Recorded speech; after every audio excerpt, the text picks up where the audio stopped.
di UMS dan saat ini dan kemarin juga di UNS sama-sama membutuhkan pendidikan PPDS. Salam hormat kepada dokter, para senior sejawat semua peserta yang ada di dalam acara webinar pada siang hari ini. Supaya suasana tidak terlalu tegang, saya mau pantun dulu. Ini saya nggak mau kalah sama moderator dan Dokter Didit.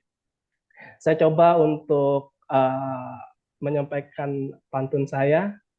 Marmut liar bulunya lucu, dodol Garut yang ditunggu. Ikut Cakep. ikut webinar santai hari Minggu, dapat SKP, pastinya dapat ilmu. Ya, Ini kendalanya karena baik. Langsung saja kita mulai materi yang pertama.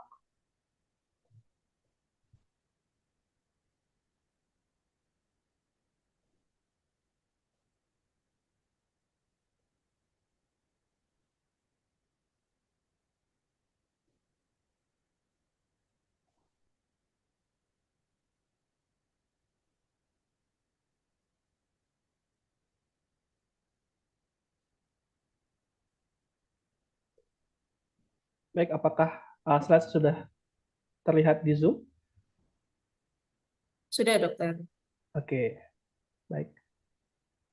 Ya, di sini saya akan mencoba membawakan judul yang bertemakan Psychological Impact on Chronic Illness, sebuah perspektif dari psikiatri.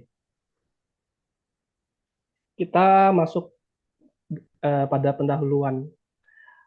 Kita ketahui bahwa ada istilah-istilah yang mungkin sangat familiar kita dengar dalam praktek kita, dalam buku dan banyak hal, yaitu ada dua, yaitu antara disease dan illness. Sebenarnya apa yang membedakan dari kedua istilah tersebut? Namun sebelum saya menjelaskan perbedaan, saya akan menjelaskan persamaan dari istilah disease atau illness. Kedua istilah ini adalah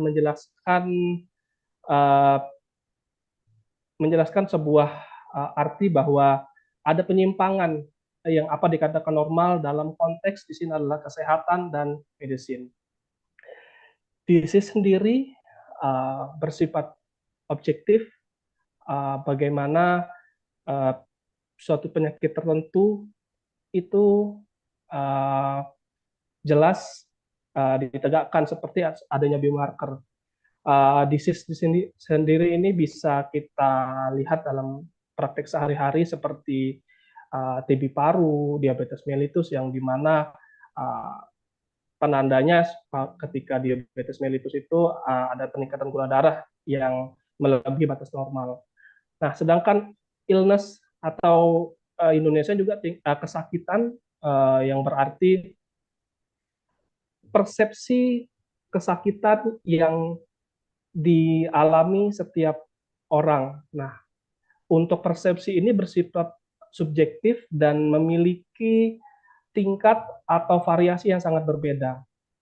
Kita sering mendengar bahwa adanya suatu mental illness. Nah, seperti kesakitan mental yang dimana ini adalah persepsi dari seseorang atau subjek tertentu yang dimana memiliki keluhan maupun dari keluhan dan penyampaian yang berbeda.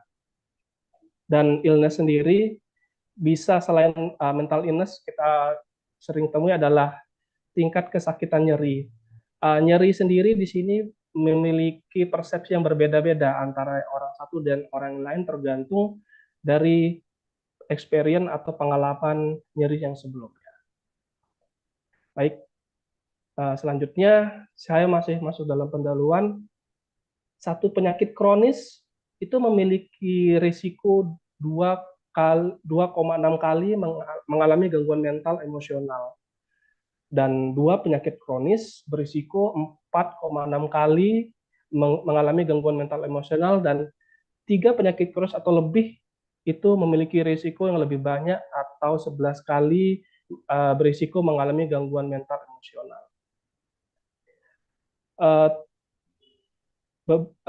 Jurnal kedua tidak kalah pentingnya, yaitu adanya psikopatologis tertentu seperti depresi pada pasien kanker itu menyebabkan kualitas hidup yang buruk dan dibarengi dengan tingkat mortalitas akibat kanker yang disertai dengan depresi itu memiliki tingkat angka kejadian bunuh diri yang lebih tinggi daripada tanpa adanya gejala depresi. Untuk poin ketiga, adanya tingginya frekuensi depresi dan kecemasan pada pasien yang menjalani endoskopi untuk dispepsia. Di sini hal yang sangat menarik bahwa di suatu rumah sakit ketika pasien akan dilakukan endoskopi untuk pasien dispepsia dilakukan screening untuk keluhan depresi dan kecemasan. Ditemukan bahwa tidak sedikit bahwa pasien yang mengalami dispepsia yang akan dilakukan endoskopi memiliki beberapa gejala depresi dan kecemasan. Dan hal ini hal yang sangat kita perlu cermati dalam pelayanan kita agar pelayanan kita berikan semakin optimal. Baik, kita masuk ke hal yang dasar. Di sini ini adalah gambar struktur kepribadian yang dikemukakan oleh Sigmund Freud, di mana Sigmund Freud ini adalah bapak psikoanalisis. Beliau adalah psikiater yang revolusioner pada teorinya, sangat revolusioner pada masanya, yang mengangkat tiga struktur kepribadian manusia, yaitu terdiri id. Id itu adalah drive atau keinginan yang harus dipenuhi. Untuk struktur kepribadian yang kedua yaitu superego, di mana superego ini adalah untuk pencerminan dari nilai-nilai atau norma. Superego sendiri menurut Sigmund Freud tumbuh sekitar antara usia 3 sampai 5 tahun itu sudah terbentuk. Kedua superego dan id ini berada dalam tingkat unconscious atau tidak sadar. Dan ada struktur kepribadian yang ketiga yaitu ego, di mana ego sendiri di sini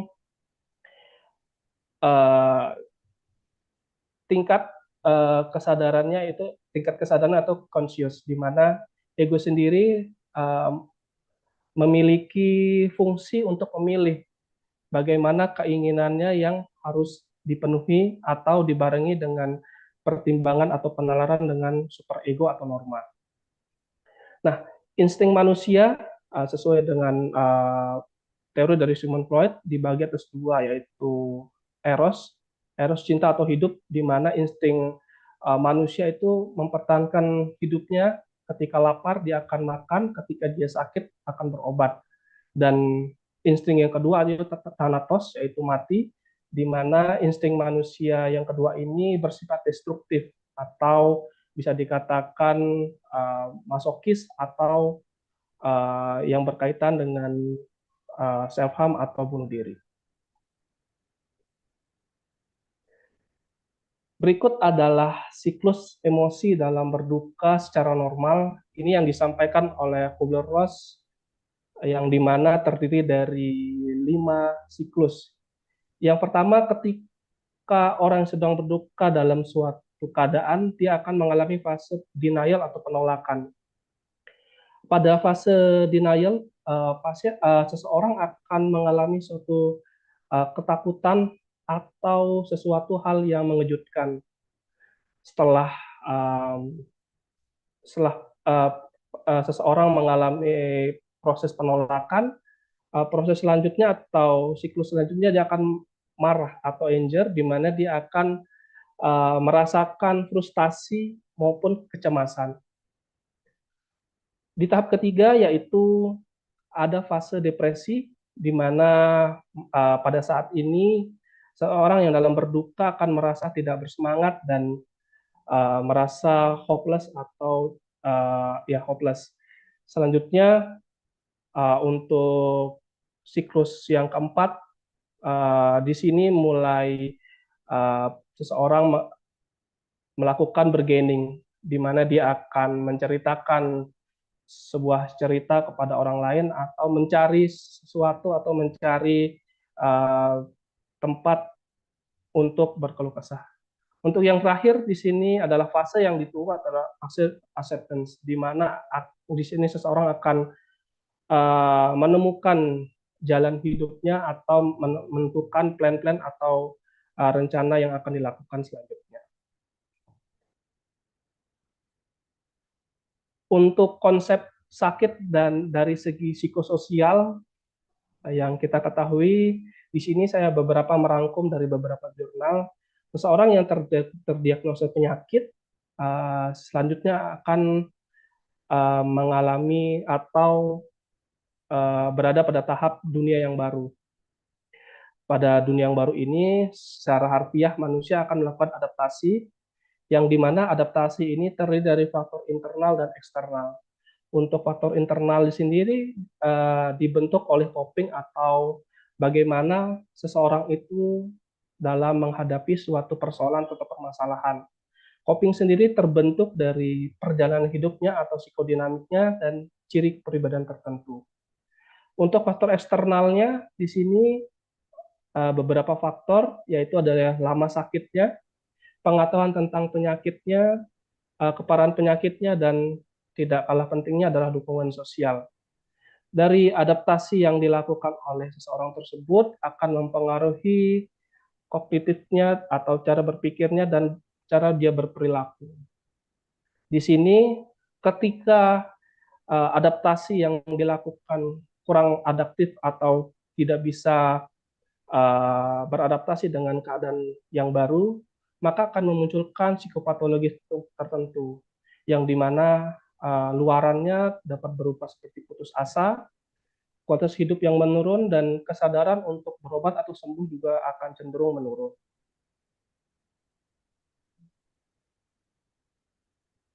Untuk slide selanjutnya, di sini saya coba akan menjelaskan untuk konsep sakit dari sudut pandang biologi atau psikoneuroimunologi. Seseorang yang mengalami stres, baik itu stres fisik, psikososial, tubuh akan merespon gejala yang tidak menyenangkan tersebut.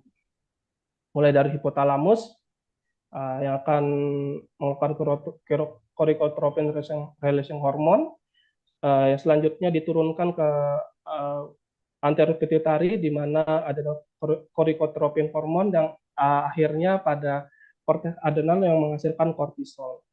Nah, kortisol di sini merupakan mediator inflamasi, yang dimana ketika kortisol ini berada pada tingkat sel atau neurotransmitter, kortisol ini berpengaruh pada BDNF atau brain derived neurofactor, di mana pada tingkat gen di sini ketika stresor tersebut terjadi secara terus-menerus dan sangat lama akan menyebabkan polimorfisme atau kematian sel saraf secara patologis, sehingga muncullah beberapa keluhan-keluhan seperti adanya penurunan serotonin, dopamin, dan norepinefrin. Di sini saya akan menampilkan beberapa contoh kasus. Salah satunya yang pertama, adanya penyakit fisik yang menyebabkan psikologis tertentu.